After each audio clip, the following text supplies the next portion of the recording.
So I had a session the other day where I recorded a track that I'm working on with an artist inside of Ableton, and this is where I'm at now. Before I move on with this process, I wanted to slow things down a little bit and share with you guys how my brain works through some of this stuff. So hopefully, when it comes to your time working on a track, you maybe learn some of these best practices for yourself. So right now, when we go inside of Ableton, first things first, I'm inside of Ableton 10. And this update to Ableton 10 has given us a lot of different things when it comes to organization and making things a little bit easier in this arrangement view. And again, this is our arrangement view that we are inside of right now. Right now, what you see is at the top, we have a bunch of different red clips and we have one light blue clip. To understand what is going on here is at the very top, I have my beat. This is the beat that I use to record this. And right under it, I have a recording track. And this recording track is the main track that I have my vocal chain on, the set of plugins that I use to record my vocals in. And that is a red track for recording. And that means everything that was recorded on there, every single clip is going to come out red. And because of that, I simply have a system, a workflow that allows me to move quickly in that time. But if you don't stay organized while you're doing it, it means that you have a little bit of work to do after it. And this is where we're at. So again, I have the beat at the very top. Right under that, I have my recording track. Below that, I have my playback track where I'll quickly play back the audition of what was just recorded. Below this, though, I have all these different placeholders for every take for me to go back later and comp.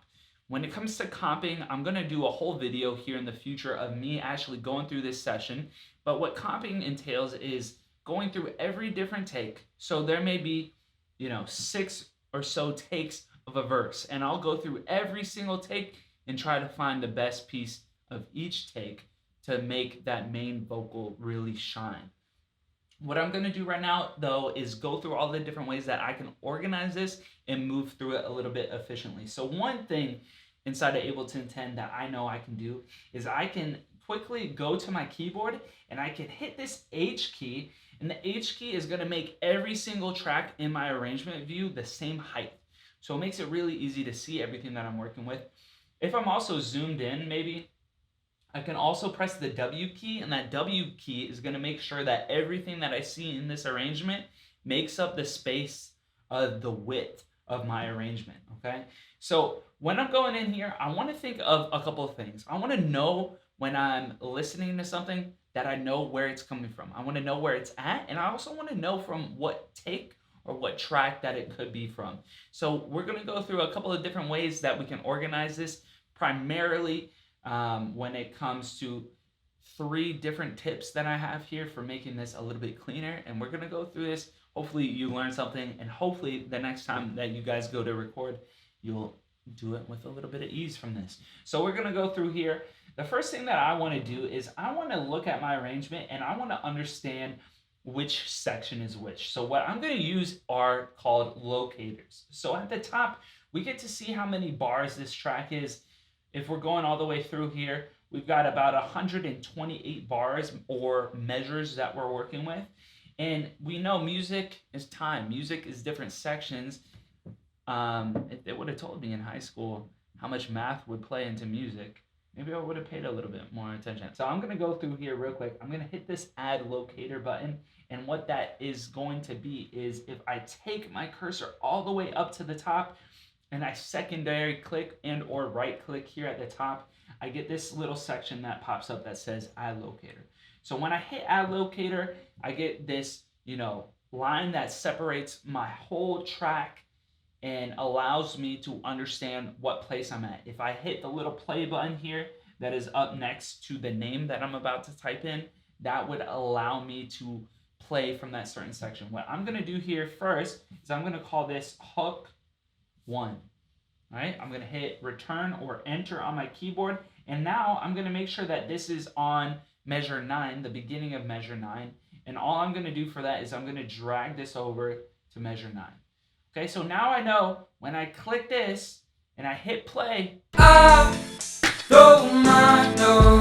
at that very first hook. So what I'm going to do real quickly is I'm going to go through here. I'm going to go over to the different sections that I know are the verse. I'm going to go over to the section that I know is a break, and I'm going to simply organize this so when I'm looking at this track, it makes sense in my head when it comes to mixing and picking out everything.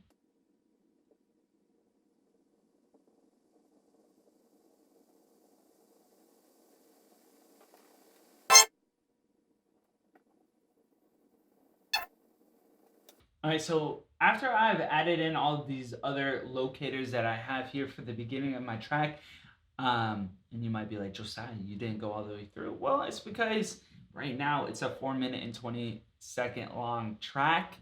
And that's way too long. It's 2019. We got to make this a little bit shorter. So I'm going to change that in the future. But for what I need to mix and what I need to comp, again, I have everything here that I need. What I'm going to do now, though, is kind of clean this up. So again, everything is red because that initial recording track that I recorded on sent all of my clips the color red. So what I'm going to do now is I'm going to go through here and make sure that I'm able to distinguish everything for what it is. So for instance, if I went down to this track and I made this a light blue, what I can do to the whole track is now I can do that again, secondary click or right click here on that track header, and I could go down to the bottom of my options and I could say assign track color to clips. And again, what that's going to do is allow me to organize this a little bit more, not only by the name of the section that I'm working with, but also the color of the section that I'm in.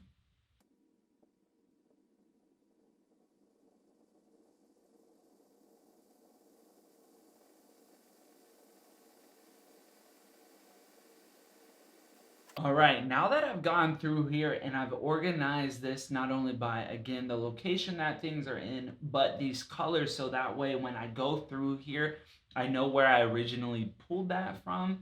The next thing that I'm going to do is I'm going to trim this up.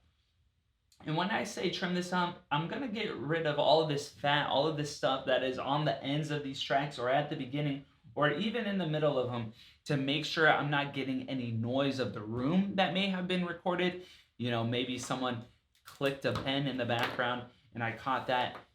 So what I'm going to do quickly is I'm actually going to change the way that my grid responds, the grid of this arrangement view. What I'm going to do is I'm going to hit Command 4 because I'm on the Mac, and it's going to take away that snapping of the grid and the snapping of the selection that I have here.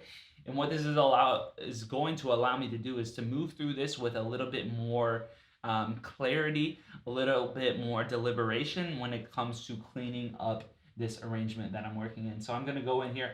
I'm going to select all the stuff that I don't need. And when I realize, that I haven't taken away from anything that I need, I'm going to hit delete and I'm going to organize this.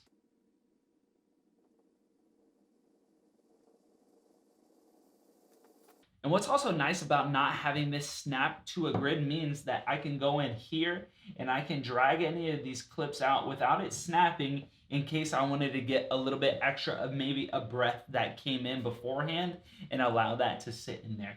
Now, if I was, again, working on this where I did have that grid popped up and I tried dragging a clip, it's just going to snap to that next line that I have up. But what I could do in that case is I could always hold command and drag the clip, and then it's going to allow me to do that with that ease of where I actually want to take it to go. But I'm going to, again, keep doing this with the command 4 with the grid turned off so I can move through here like I want to.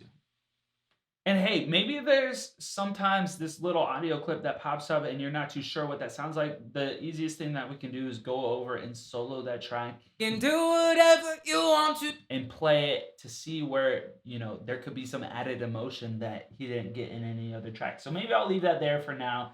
But I'm going to keep going through this and, again, cleaning this up and making it nice.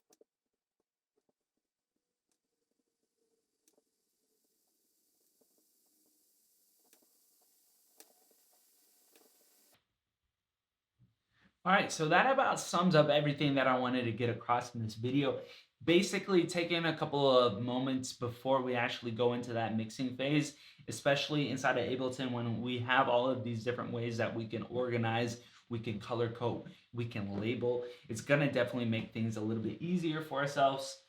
Again, when it comes to being creative, the less roadblocks that we can put in front of ourselves, the easier it's going to be for us in the long run. And I believe the better the track is going to turn out.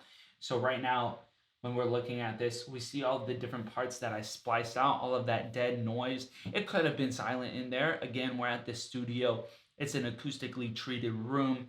Of course, there shouldn't be that much extra noise in there, but again, there could be some snaps. You could hear some room noise, and that could take away from that final mix, especially when we get into compressing and bringing up the quieter parts in that track. So that's why I went through here and I deleted all of those things at one time.